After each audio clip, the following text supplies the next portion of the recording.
drugs that you use day in, day out, and that you need. He's heard the stories from Americans in every corner of our country. Americans like Alex Smith in Minnesota, who couldn't afford the medication he needed. Alec, a 26-year-old father, died after trying to ration his insulin because he was trying to make ends meet. We pay too much for prescription drugs in America. On average, about $1,500 per person. And if you're saying to yourself right now, hey, I don't use prescription medication, so I don't have any of those costs. Well, just think how much your uncle or your neighbor must be paying so that when taken together, it adds up to an average of $1,500 a year for each and every one of us in America. We pay more than any comparable nation for our life-saving medications. You know what that means? Well, price gouging means Americans face impossible choices. Refill your gas tank or refill your prescription medication.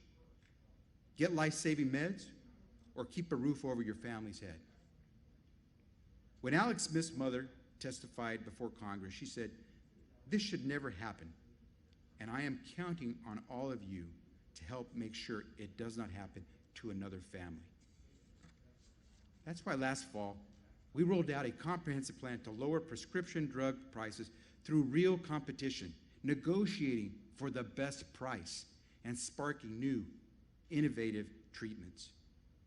Our work isn't finished, and it takes all of us, because we know healthcare is not just about mending bones or dispensing pills.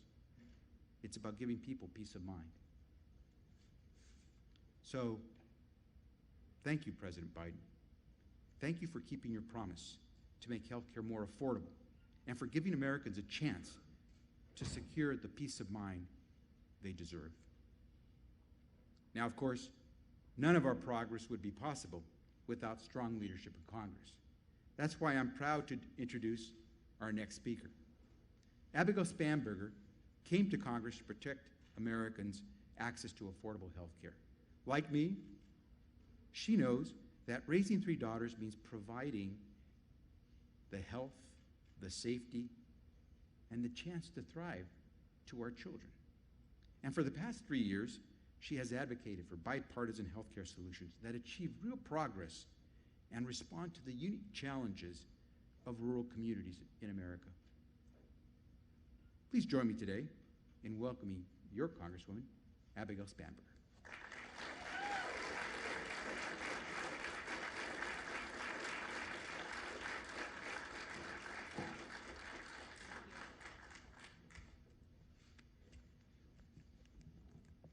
Hello, my name is Abigail Spamberger, and I am proud to serve Virginia's 7th District each and every day in Congress. On behalf of our district, I'd like to welcome President Biden and his team to Culpeper County. Welcome to our Commonwealth, Mr. President. Thank you, Secretary Becerra, for your introduction, and thank you for your attention to the rising cost of prescription drugs. I look forward to working closely with you in the future. Thank you to Mayor Reeves and members of the Culpeper Town Council for being with us today. Today, I am proud to bring the President of the United States here to one of the campuses of Germanna. Mr. President, this institution does tremendous workforce training, and they truly have a heart for not just the careers of their students, but also for their well-being. If anyone in your administration has questions about how to get the next generation prepared and to how to keep our country competitive, I would encourage them to look no further than this place. Throughout the pandemic, places like Culpeper have looked out for their neighbors. People have banded together, and they've supported small businesses, first responders, police, and healthcare workers, all of whom make our communities stronger. We have seen tremendous progress in the battle against this virus, but even in the midst of this moment of recovery, our communities still struggle with the sticker price of many items, including and especially at the pharmacy counter. COVID has exacerbated what was already a staggering day-to-day cost for Virginia families, and we are long overdue in addressing it. Today is about bringing renewed focus and, more importantly, urgency to lowering drug prices. Since I first ran for Congress, this issue has been top of mind for my constituents. They are outraged that in the United States of America, they have to pay 10 times as much or more as patients in other countries pay for the same medication. For our neighbors with common health conditions like diabetes, heart disease, or cancer, I consistently hear about how skyrocketing drug prices are making it harder to stay ahead and harder to plan for the future. I hear about delayed payments on rent or the mortgage. I hear about parents sitting at the dining room table and deciding whether they should drain their child's education fund to help pay for their child's medication. And I hear from seniors who are skipping a meal because they cannot afford the medication they need to survive. These are the personal experiences of Virginians, of the Virginians I represent. But if you were to throw a dart anywhere on the map of the United States, you would hear these exact same stories. Part of our recovery means stopping these stories from remaining a common refrain. In Congress, I welcome any effort that can deliver lower drug prices for the people I serve. It is worth our time. Because giving Medicare the power to negotiate drug prices and giving Virginians peace of mind about an aging parent or relative, that is worth our time. And capping the price of insulin so that kids can just be kids and not have to worry about another trip to the ER, that is worth our time. And holding drug companies and PBMs accountable for increasing the prices that cancer patients pay, all behind a shroud of secrecy, that is worth our time. And lawmakers have spent a lot of time talking about lowering drug costs. And we know the American people are behind this push, but we need to buck up and get it done. The Virginians who are with us today have their stories of how high drug costs have impacted them. And Congress needs to demonstrate that we are not just listening to them, not just talking to them, but we are delivering for them. And now I have the honor of introducing one such 7th District family with a powerful story. Shannon Davis is a dedicated teacher, and she's here with her son, Joshua. And for the record, Joshua is one of the bravest constituents I have ever met, and he's already becoming one of the strongest advocates on this issue, meeting with our office, calling for changes to practices of drug middlemen, and speaking out on behalf of kids like him with type 1 diabetes. If we all displayed the leadership and the maturity of Joshua, I think we'd be able to tackle way more challenges than just the rising cost of prescription drugs. I am proud to know the Davis family, and I am proud to know that they are using their story to bring much needed attention to out-of-pocket costs and how they are impacting them and their neighbors. It is now my honor to introduce the President of the United States, President Joe Biden, and Shannon and Joshua Davis.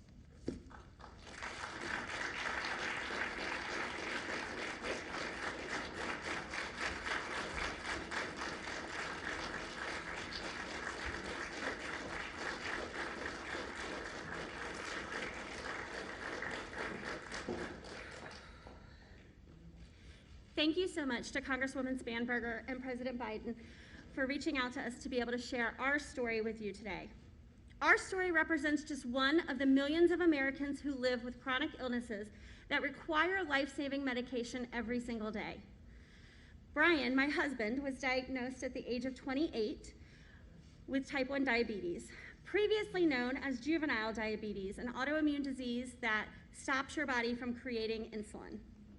At 28 years old, that was such a surprise for a young couple married to realize that Brian would need this insulin for the rest of his life. This quickly became overwhelming when Joshua, our second child, was diagnosed before his first birthday. At the time, we had no idea how the prescription and medical costs would impact our future as a family. We are extremely privileged that we have maintained insurance for the last 17 years.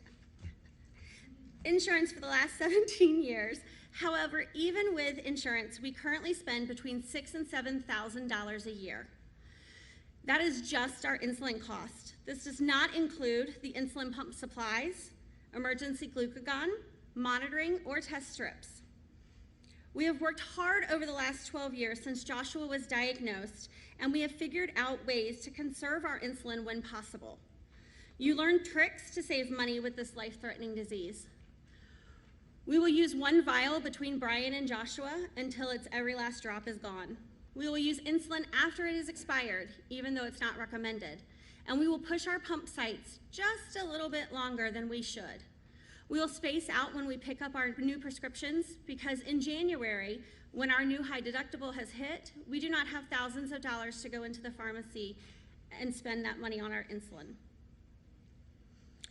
Everyone's experience is unique, and I have met so many families that have had to skip insulin doses or choose between their house and their electric bills or their child's insulin for the month. Joshua is only 12 years old, and on February 13th, he will have lived with type 1 diabetes for 12 years. And God willing, he will have many more years ahead of him. And in those years, I am hopeful that when he is an adult, as a country, we will have recognized that these crucial medications need to be affordable for all Americans. If insulin costs were capped at $35 per month, this would be life-changing, not only for our family, but for the millions of families impacted by diabetes. I am so thankful for the leaders who are working so hard on behalf of our families and the rest of the Americans to make this a reality. At this time, I would be honored to introduce you to one of my heroes, my son, Joshua Davis.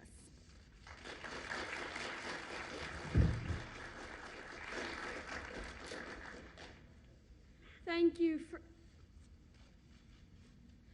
you for inviting me to share my story. My name is Joshua Davis, and I am 12 years old and in the 7th grade at Swift Creek Middle School in Chesterfield, VA. I am active in Scouts and love playing goalie with my CYL lacrosse team. I was diagnosed with type 1 diabetes at 11 months old. So my entire life, this is all I have ever known, and until there is a cure, all I will know. Before getting my insulin pump, I needed 10 to 12 shots of insulin a day. But my insulin pump changed that. But while I am getting older, I also need more insulin every day. I have to be careful with my bottles of insulin because they can break very easily. And, well, I am a 12-year-old boy. It helps that my dad also has type 1 diabetes. He's truly my hero for showing me how to live with type 1 diabetes. I'm thankful that insulin was invented because it is my life support. I don't have a choice whether or not to use it. I lead a very active life, and I don't let type 1 slow me down. I'm thankful that my parents do what they can to make sure I have insulin. Thank you so much to Congresswoman Spamberger and President Biden for all they're doing to make sure I will be able to continue to live safely and actively with affordable insulin. Ladies and gentlemen, please welcome the President of the United States, President Biden.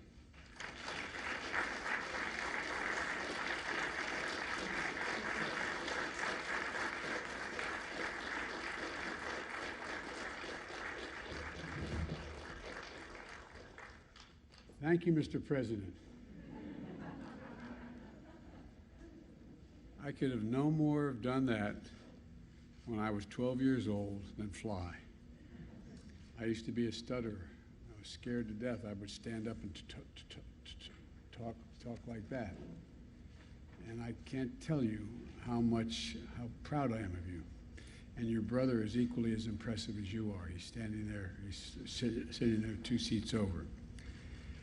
Shannon and Joshua, and by the way, happy birthday, man. He's going to be 13 years old, teenager, in a couple days.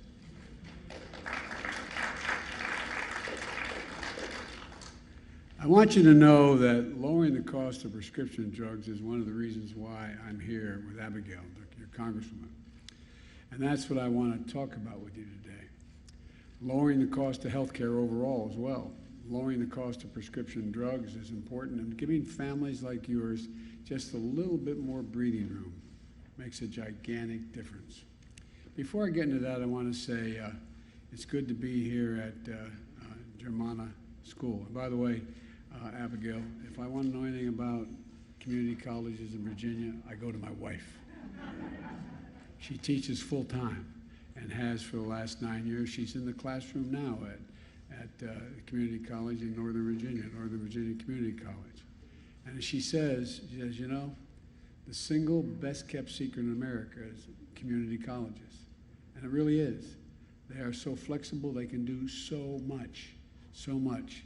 And if I had more time, which I don't, for all of you, I'd go into what we're going to try to do to increase the flexibility and the funding of community colleges for people. But it's great to be here with Abigail, with Congresswoman Spamberger. And in every chapter of her career, in every chapter, she's always been about one thing: service. Service. I also want to thank Mark Warner and Tim Kaine, your senators here, good friends, and worked closely with me on so many things when I was a senator and now as president and when I was vice president. But they needed me in Washington today because there's votes in the Senate. I also want to thank Secretary of Health and Human Services, Javier Becerra, for two things. One, for answering my call when I asked him to come and be the secretary. I was worried he wouldn't. And how much he's helped us make so much progress in getting people vaccinated, getting health insurance, and making it more affordable health care. Look, health care is part of Abigail, Congresswoman, your Congresswoman's background. Back in 2017, she saw her representatives in Congress vote to repeal the Affordable Care Act.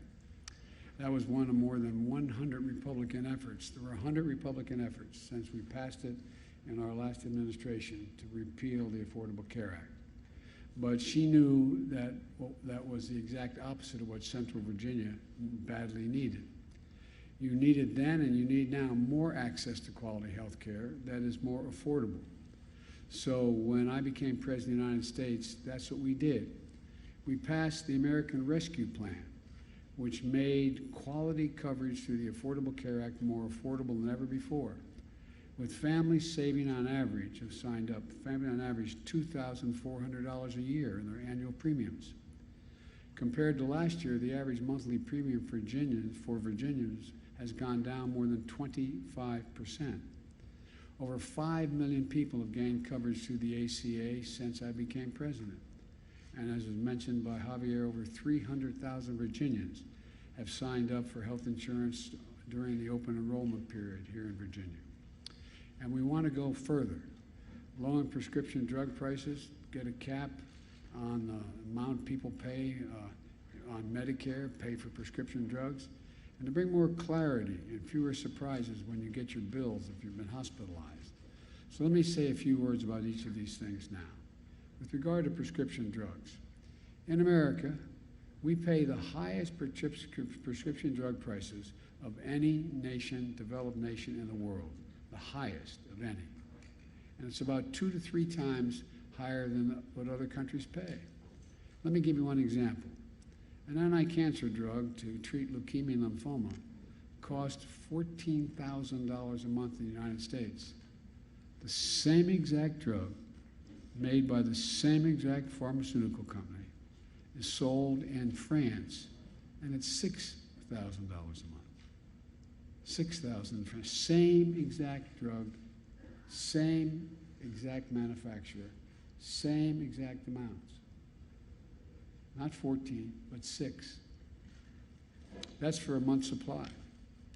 Today, 1 in 4 Americans who need prescription drugs struggle to afford them. 1 in 4. Nearly 30% have skipped doses of essential drugs they're supposed to take. Others have simply not filled prescriptions that the doctor had given them, tried to use over-the-counter drugs or pills cut in half because they can't afford the cost of their prescription. This is the United States of America, for God's sake. That's just wrong. It's simply wrong, especially since it doesn't cost the drug companies nearly as much to make the drug or the research that went into them. Let me regress for just a moment here. I started when in the Obama-Biden administration an effort to deal with the cancer moonshot, to change the way in which we deal with cancer. And I'm reinstituting that in my administration now. And it was interesting. We had these hearings all over the United States. And one of the major events we did, we used at Howard University, where there were 35 other events going on simultaneously with this. I subsequently met with the heads of, I think it was 13 drug companies. And I asked them, I said, if you found a cure for a particular cancer, how much you think you should be able to charge? And the response universally was, what the market will bear. I said, hope I don't get elected president, because that's just not what you'll get. You should be treated more like a utility. You should be able to make a significant progress. Let's add up how much, and like they do in Germany, how much did it cost you, all the research and development, all the effort, add it all up, and then on top of that, add a significant premium for it, a profit of 20 to 30% above that, maybe in some cases more. But the idea you can charge whatever you want, it's just not going to happen in the United States of America if I have anything to do with it. Even if you think this doesn't affect you, it does, by the way. Everyone has less money in their pockets today because of high drug cost, and health insurance. And it's more expensive for everyone. And the reason it is this is what your insurance companies pay. All you have insurance. You're paying a heck of a lot more even if you're not using the drugs. Over the past decade, healthcare costs have gone up 50%. Prescription drugs are a big chunk of that. And there's a lot of things that almost every American can agree on. But I think it's safe to say that all of us, whatever our background, our age, where we live, whether we're on prescription drugs, look, we all acknowledge they're outrageously expensive. And in many cases, very no relationship to cost. Doesn't need to be that way. Josh and Shannon, it costs drug companies less than $10 to make a vial of that insulin. Less than 10 bucks. That's what it costs. There's no reason you should be paying over $300 a vial for medicine you need every day to stay healthy and in many cases stay alive. As your mom said, you've got to pay $5,600 for prescriptions before your insurance even kicks in. You got to do the deductible. Shannon, you should have peace of mind of knowing that Joshua grows up and leaves your care, your health care plan. He'll be able to choose a job without ever having to make a choice between which one has the particular health care coverage. You know, we're now in a position where we can cap copays for insulin at $35 a month. And still a staggering profit, 3.5 times what it costs to produce the drug. You can do that with the stroke of we can do that with the stroke of a pen. In my Build Back Better legislation that with Abigail's leadership passed the House of Representatives, we can do that. Now we just have to get it through the United States Senate. And we're close. We can do even more to lower out-of-pocket prescription costs. Under my proposal, we will hold drug companies accountable for the absurd price increases. Here's how. Drug companies that increase their prices faster than the rate of inflation once the price is set will face a steep tax. This will help us end the days when drug companies can increase their prices with no oversight, no accountability, and no responsibility. We're saying to drug companies, you are finally going to become accountable when you raise prices on the American people. Accountability. You're still going to make a significant profit. And we can take additional steps to lower drug costs for people with Medicare, something Abigail has championed. Right now, the only thing Medicare is not allowed to negotiate the price of are prescription drugs. For everything else covered by Medicare, a doctor's visit, they negotiate, say, we'll pay no more than this much for a doctor's visit. So if the doctors don't want to take any Medicare patients, they don't have to. But if they have a Medicare patient, which there are millions of them, they cannot charge more than a certain amount. Crutches. We limit the amount of money they can pay for crutches. But Medicare can negotiate everything except drug prices. The only outfit they can't deal with. My plan is going to allow Medicare to negotiate the prices they're prepared to pay for each individual drug. If the company says I'm not going to sell it to you for that price, fine. But they're going to lose millions of customers. Millions of customers.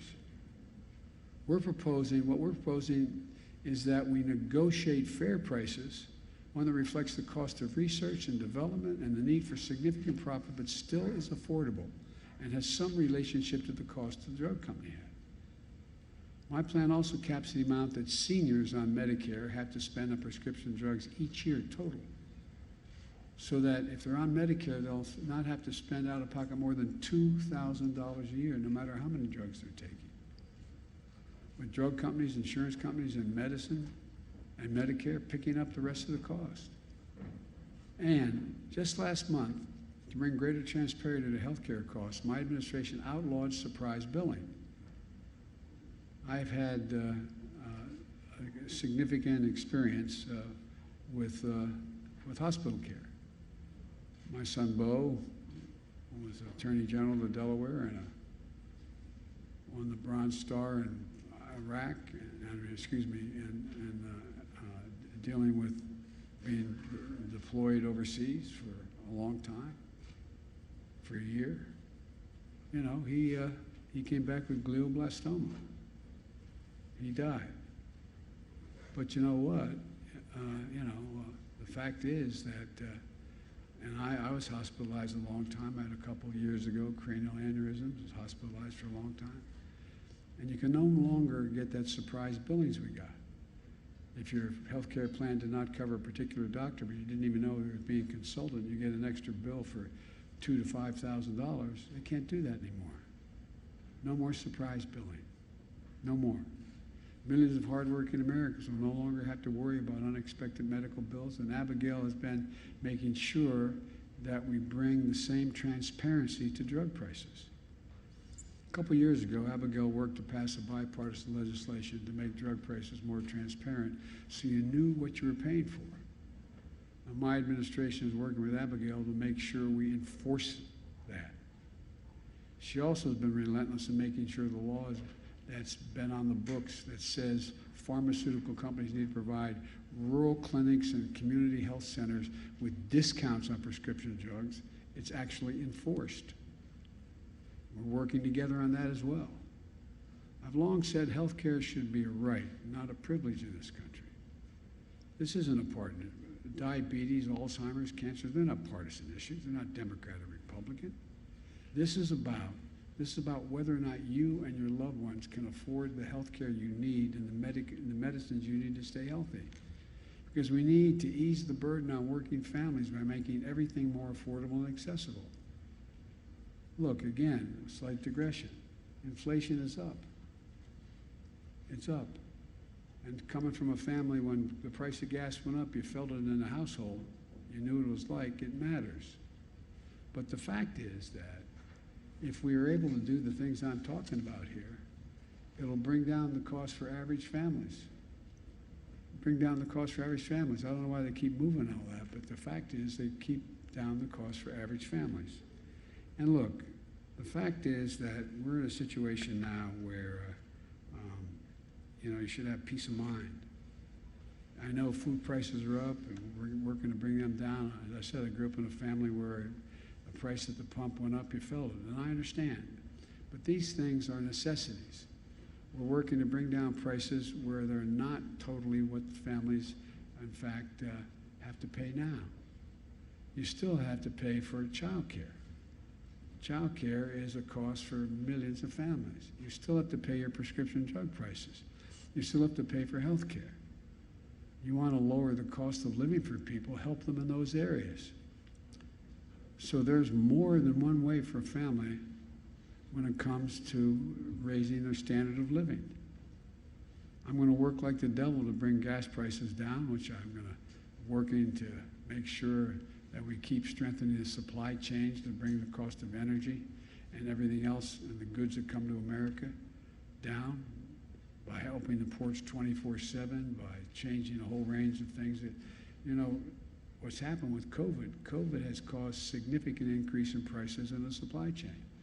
Because when a factory shuts down in another part of the world and you need that particular product in order to finish and build whatever you're working on, the price goes up exponentially, like for cars. But in the meantime, there's a lot we can do to give families extra breathing room. We can do this when we cut the cost of child care, making sure that you don't pay more than 7% of the family's income for child care.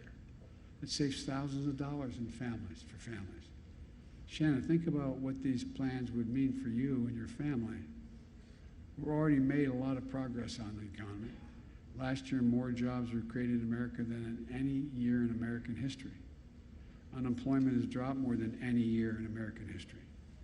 We reduced the deficit, the federal deficit, while doing both those things by $300 billion. We lowered child poverty by nearly 40% in America, more than any year in American history as a consequence of the child tax credit.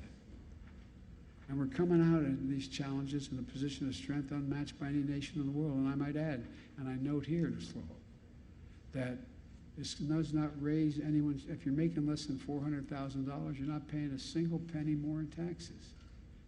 Not a single penny more in taxes. And it does not increase the deficit because it's paid for. It's fully paid for. I've had a group of major companies from Intel to General Motors to Ford to across the board come to me and say they want to keep these programs going, increase corporate taxes to 24%, which they were supposed to be. It gets paid for. They understand the net effect on the economy is to grow it. We know that when we invest in ourselves, there's no limit to what we can achieve. With leaders like Abigail and the brave folks like Shannon and Joshua, all of you know here today that all this progress we made is going to be just the beginning. Just the beginning. I promise you, we're going to do so much more. And it will not, I emphasize, it will not increase the debt. Will not increase taxes on anyone making less than $400,000 a year. And by the way, I'm a capitalist. I'm a capitalist. You should be able to make $1 million or $1 billion. Just pay a little bit of your fair share, that's all. We have over 53 companies in America that made $40 billion last year. Didn't pay a single penny in taxes. Not a single penny. It's not right. And so you find a lot of these corporations realize to grow and be competitive, it makes sense just to pay a little more in taxes at the top end in order to afford this economic growth we're creating. But bringing down the cost of health care, bringing down the cost of prescription drugs is an easy thing for us to do. It can be done legally with a stroke of a pen. We just got to get Abigail's enthusiasm that she got it through in the House of Representatives to the United States Senate. So maybe dragging you over to the Senate to spend some time. But all kidding aside, there's so much we can do. And I want to thank the family for being willing to stand up here and share their story. And Dad, stand up so everybody knows who you are. I want them to see you. That good-looking guy back there, that's Dad.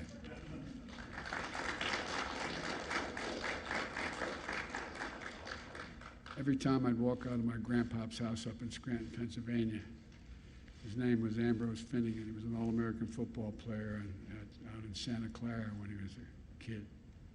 And he used to always yell, "Joey, keep the faith." My grandmother would yell back, "No, Joey, spread it. Let's spread the faith and get this done." Thank you very, very much. Appreciate it.